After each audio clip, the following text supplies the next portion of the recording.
एक नवजात गहन चिकित्सा इकाई के बारे में सोचिए, जिसे एनआईसीयू भी कहते हैं।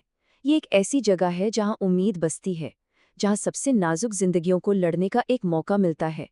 लेकिन इसी उम्मीद के बीच एक अनदेखा, एक अदृश्य खतरा भी पल रहा होता है। तो सवाल ये है कि किसी अस्पताल का सबसे बड़ा अनदेखा खतरा आखिर है क्या? ये कोई खराब मशीन नहीं है, ना ही कोई गलत प्रक्रिया, बल्कि ये एक ऐसा दुश्मन है जिसे हम देख ही नहीं सकते। तो चलिए पर्दा उठाते हैं इस अदृश्य दुश्मन से और जानते हैं कि आखिर ये है क्या। इस दुश्मन का एक नाम है हेल्थ केयर एसोसिएटेड इन्फेक्शन, या शॉर्ट में कहें तो HAI। अब इसका मतलब क्या है? बिल्कुल आसान शब्दों में ये वो इन्फेक्शन है जो किसी को अस्पताल में आने के बाद होता है। मतलब जब वो भर्ती हुए थे तब ये इन्फेक्शन उनके शरीर में था ही नहीं। लेकिन एक बड़ा सवाल ये उठता है कि एनआईसीयू में जो इतने छोटे नाजुक बच्चे होते हैं, वही इन इन्फेक्शंस का इतना आसान शिकार क्यों बन जाते हैं? देखिए, इसकी वजह छिपी है उनके इम्यून सिस्टम में, जो अभी तक पूरी तरह से तैयार ही नहीं हुआ है। इसे एक नई नई बनी सेना की तरह सोचिए, जिसके पास सैनिक यानी उनके फाइटर सेल्स गिनती में भी कम हैं, लड़ाई की जगह तक पहुंचने में भी धीमे हैं और दुश्मन को मार गिराने में भी कमजोर हैं। इतना ही नहीं, इनके पास हथियार मतलब इन्फेक्शन से लड़ने वाले प्रोटीन्स और एंटीबॉडीज वो भी ना के बराबर होते हैं। और यही सारी चीजें मिलकर उन्हें एक बहुत आसान टारगेट बना देती हैं। तो इस सब का नतीजा क्या निकलता है? सीधा सा जवाब है इन्फेक्शन से लड़ने की एक बेहद बेहद कमजोर ताकत। अब चलिए एक ऐसे आई की बात करते हैं जिसका कनेक्शन एक ऐसी मशीन से है जो जान बचाने के लिए इस्तेमाल होती है। इसे कहते हैं वेंटिलेटर एसोसिएटेड निमोनिया या VAP।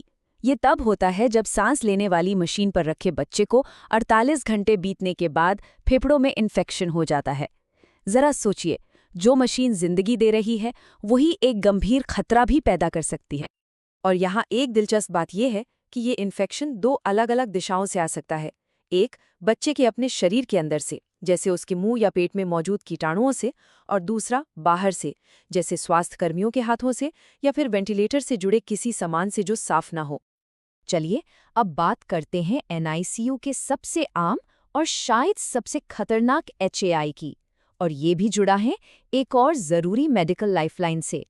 इसका नाम है central line associated blood stream infection या CLBSI। ये एनआईसीयू में होने वाला सबसे आम इन्फेक्शन है।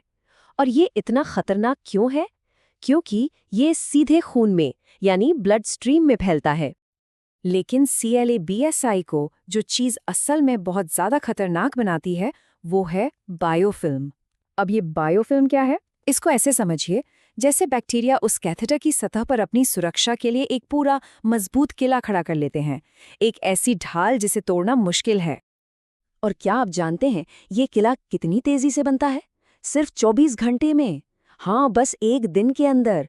ये एक नंबर ही काफी है ये बताने के लिए कि खतरा कितनी जल्दी बढ़ जाता है और क्यों यहाँ हर एक पल की सावधानी इतनी जरूरी है। इस बायोफिल्म के किले की वजह से ही एक बार इन्फेक्शन हो गया ना, तो एंटीबायोटिक्स की अक्सर फेल हो जाती हैं, वो उस किले को भेद ही नहीं पाती। इसीलिए यहाँ एक बात साफ समझ लेनी चाहिए, रोकथाम यानी प्रिवेंशन सिर्फ सबसे अच्छी रणनीति नहीं है, बल्कि यही एकमात्र आखिरी रणनीति है जो काम करती है। तो सवाल ये है कि इस दुश्मन से लड़ा कैसे जाए?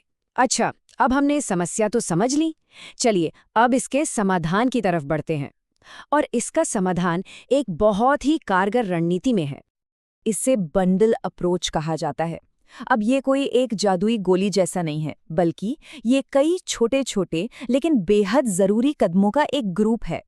इन सबको एक साथ एक चेकलिस्ट की तरह फॉलो किया जाता है ताकि 100% पालन हो और गलती की कोई गुंजाइश ही न बचे। जैसे VAP को रोकने वाले बंडल को देखें तो इसमें कई जरूरी कदम हैं। सबसे पहला और सबसे अहम, हाथों की पूरी सफाई। ये तो इन्फेक्शन के खिलाफ पहली दीवार है। फिर बच्चे के सिर को थोड़ा ऊपर रखा जाता है ताकि स्राव फेफड़ों में ना जाए। एक बंद सक्शन सिस्टम का इस्तेमाल होता है ताकि बाहर से कोई कीटाणु ना आए। मुंह की नियमित देखभाल की जाती है कीटाणुओं को काबू में रखने के लिए। और सबसे जरूरी, हर रोज ये जांचा जाता है कि क्या अब वेंटिलेटर हटाने का समय आ गया है। हर एक कदम सुरक्षा का एक और कवच है। बिल्कुल इसी तरह CLSSI के रखरखाव बंडल में भी रोजाना की सतर्कता शामिल है, जैसे लाइन को हाथ लगाने से पहले हाथ धोना, हर बार लाइन इस्तेमाल करने से पहले उसके कनेक्शन पॉइंट, जिसे हब कहते हैं, उसे अच्छे से स्क्रब करना ताकि कोई भी बैक्टीरिया अंदर न घुस पाए। हर दिन त्वचा को जांचना जहां लाइन लगी है, ये देखने के लिए कि कोई गड़बड़ तो नहीं शुरू हो रही।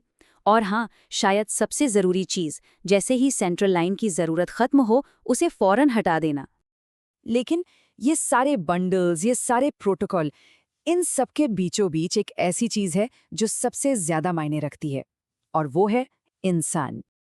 क्योंकि देखिए, इतने छोटे बच्चों में इन्फेक्शन के शुरुआती लक्षण पकड़ना बेहद मुश्किल होता है, और यहीं पर नर्सों का अनुभव, उनकी तेज नज़र सबसे ज़रूरी हो जाती है। जरा सा भी बदलाव देखकर उनका अलर्ट हो जाना जान बचा सकता है, क्योंकि वही हैं जो सबसे पहले खतरे को महसूस कर सकती हैं। और ये पूरी बात इस एक लाइन में कितनी खूबसूरती से समा जाती है। नर्सें HAIs के खिलाफ रक्षा की पहली पंक्ति हैं। ये वही लोग हैं जो इस अदृश्य दुश्मन से उन नाजुक जिंदगियों को बचाने के लिए दिन हो या रात हमेशा तैनात रहते हैं। और ये पूरी कहानी हमें एक बड़े सवाल के पास लाकर छोड़ देती है।